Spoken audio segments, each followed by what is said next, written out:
Olá, seja muito bem-vindo aqui ao nosso canal no YouTube. Seja muito bem-vindo a essa nova série que eu estou começando agora. Eu sou o professor Rodrigo Bezerra, sou o autor da Nova Gramática da Língua Portuguesa para Concursos e estou aqui gravando aqui para o meu canal uma nova série sobre a Bíblia e a gramática. Eu que sou um curioso da gramática normativa, estudo a gramática há muitos anos e, ao mesmo tempo, sou um curioso e um amante da Bíblia Sagrada.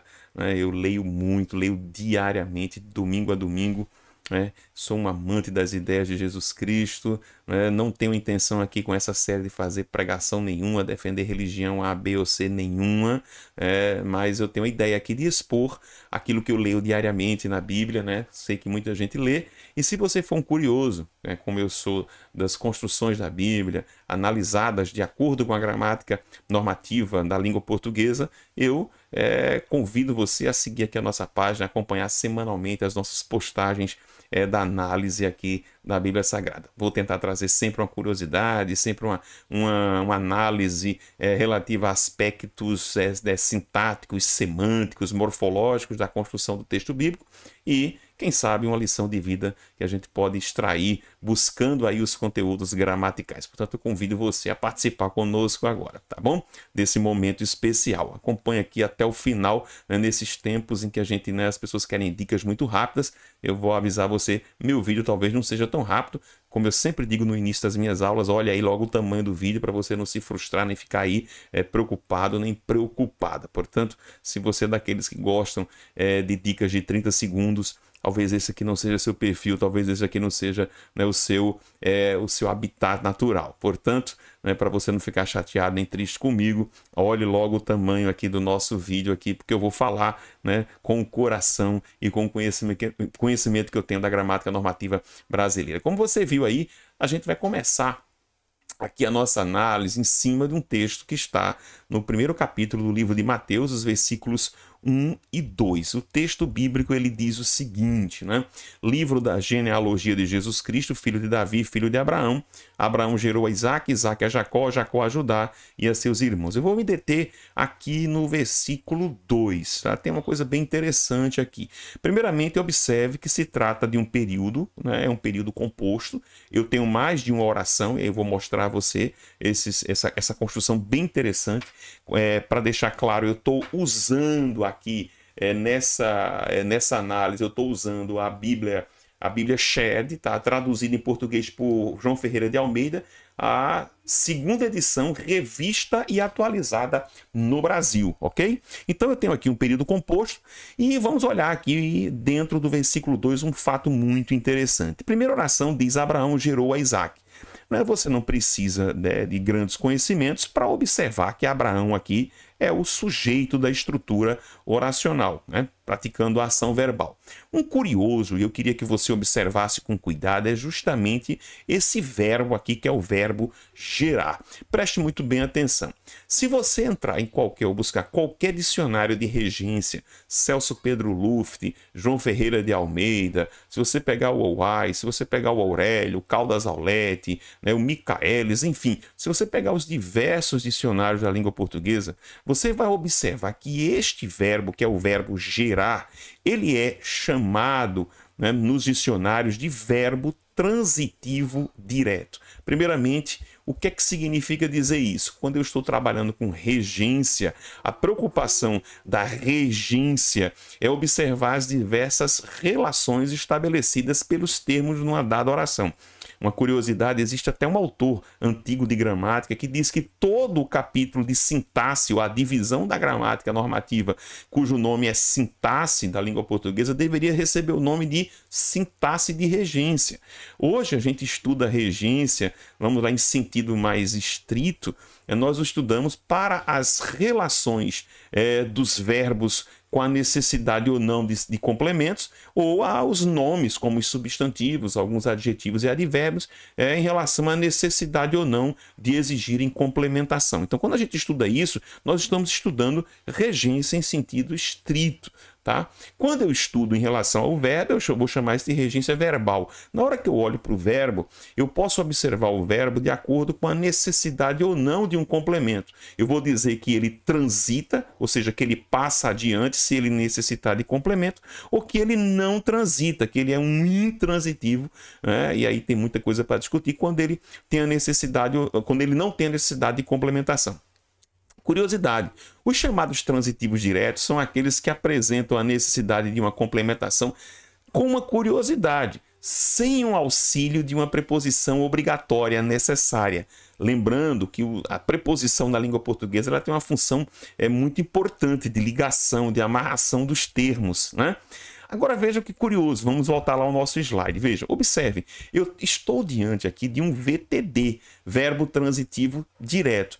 Mas quando eu olho para aqui, observem, a Isaac, este A que você está vendo aqui, ele não é artigo, assim como este A que está aqui não é artigo, como este A aqui não é artigo e como este A aqui não é artigo. Trata-se, portanto, de uma preposição. Ora, a pergunta que você poderia me fazer, mas professor, se trata de um verbo que é transitivo direto, que não requer, né, complementação por auxílio de preposição, por que foi utilizada a preposição para o verbo gerar? Isso é uma curiosidade muito bacana, e aí se você é um curioso da língua portuguesa, eu vou explicar para você agora. A intenção aqui, né, é quando você diz assim, olha, que Abraão gerou a Isaac, é deixar clara a relação de quem é o elemento subordinante da estrutura oracional e de quem é o elemento subordinado da estrutura oracional. Se, e eu já vi que existem algumas versões bíblicas que fazem isso, se o texto bíblico simplesmente tivesse colocado Abraão gerou Isaac, né, entendo não ser a melhor construção. Você vai dizer, não, Rodrigo, não. Por que não? Porque na língua portuguesa, quando você tem um substantivo, eu escrevi sobre isso no meu livro, na minha gramática, por sinal ela está por aqui perto de mim, sempre ela está aqui me acompanhando, né? Eu escrevi sobre isso na gramática normativa. Quando você tem um substantivo de um lado, um verbo transitivo direto do outro e um substantivo do outro, e a ação verbal ela puder ser executada por qualquer um dos dois substantivos, eu estarei diante de uma estrutura ambígua. Como assim, professor Rodrigo? Né? Poderia me explicar? Posso. Quando ele diz que Abraão, se ele simplesmente dissesse Abraão gerou Isaac, né? Veja, eu poderia aqui pensar que, observe, vou pegar aqui uma outra coisinha aqui de caneta, ó, eu podia pensar assim, pô, Rodrigo, Abraão aqui não poderia ser o sujeito, não é o sujeito, então aqui não é o VTD, Isaac aqui não é o objeto direto, né, o complemento. Eu digo sim, mas sim se você levar em conta que você está numa ordem direta da oração. Né? Se você estiver numa ordem direta, mas na língua portuguesa eu posso ter inversão dos termos e eu poderia muito bem pensar aqui, vou até aqui aproveitar aqui, mudar a cor da canetinha de novo, ó. Eu poderia dizer então que Isaac era o meu sujeito, tá? Que gerou, continua sendo o meu VTD, e eu diria que Abraão aqui é o objeto direto, obviamente nisso aqui, na chamada ordem inversa da estrutura oracional. Né? Pode não fazer sentido para você, mas é isso aí. Então, o que foi que aconteceu? Vou apagar tudo aqui. Nós vamos deixar aqui. O que foi que aconteceu? Quando o tradutor trouxe para a língua portuguesa, teve a preocupação de colocar a preposição. Por quê? Porque na língua portuguesa, olha que coisa curiosa, os elementos que são regidos por preposição, eles são elementos de subordinação. E o sujeito ele é um elemento subordinante. O sujeito não é subordinado, pelo contrário, é o verbo que é subordinado, né, do sujeito. Olha que coisa bonita. Então a ideia que está aqui, então você vai dizer, professor, então como é que eu resolvo isso? Como é que eu dou nome a esses bois aqui? Vamos lá. Então o que é que nós temos aqui? O que nós temos aqui é Abraão é o sujeito, gerou é o VTD, e aí olha que coisa curiosa, A Isaac que você está vendo aqui, vou puxar aqui para cima, tá? a Isaac, ele continua sendo o objeto direto. Só que ele é chamado, portanto, de objeto direto o quê? Preposicionado.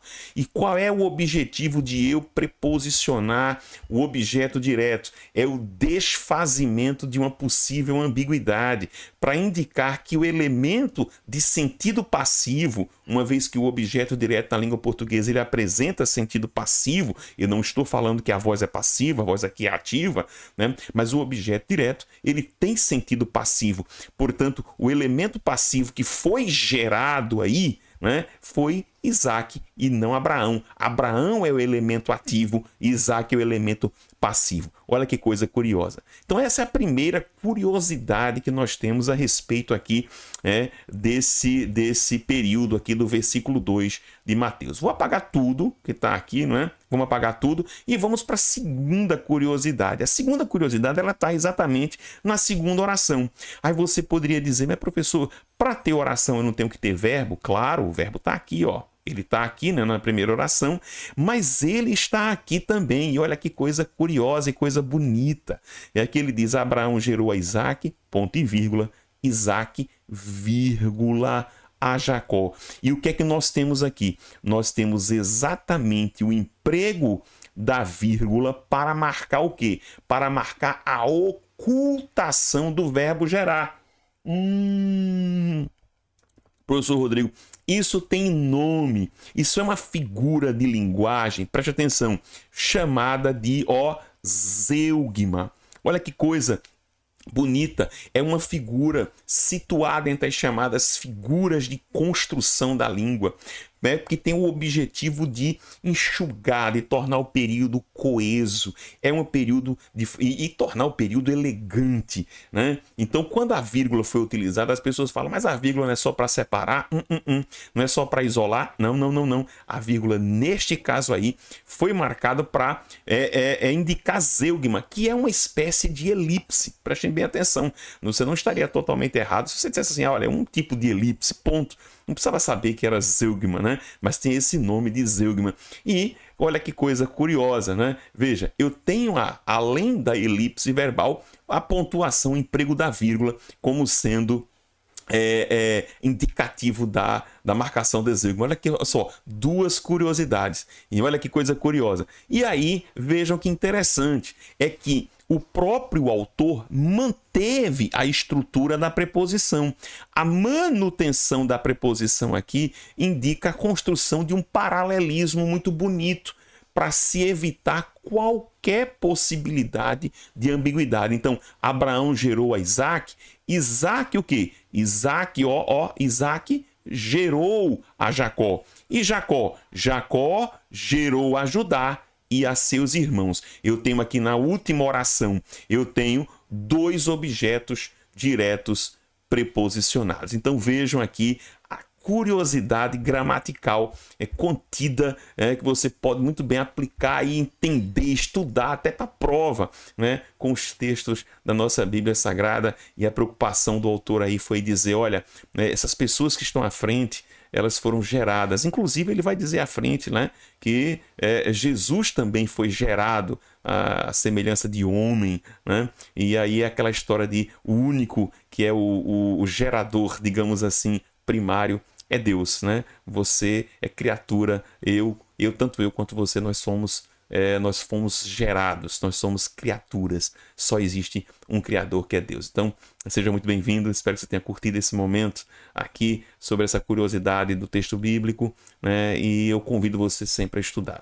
A minha oração final é que você estude a Bíblia, que você leia, que eu tenho certeza absoluta de que vai trazer grandes transformações para a sua vida, tá? E se você quiser fazer algum curso conosco, quiser estudar, é só você acessar aí o site www.portuguesparaavida.com.br. Tá na descrição aqui do vídeo. Olha a descrição do vídeo aí que tem o link e venha estudar conosco língua portuguesa, que é uma coisa maravilhosa e fantástica. Forte abraço, Deus abençoe a todos vocês.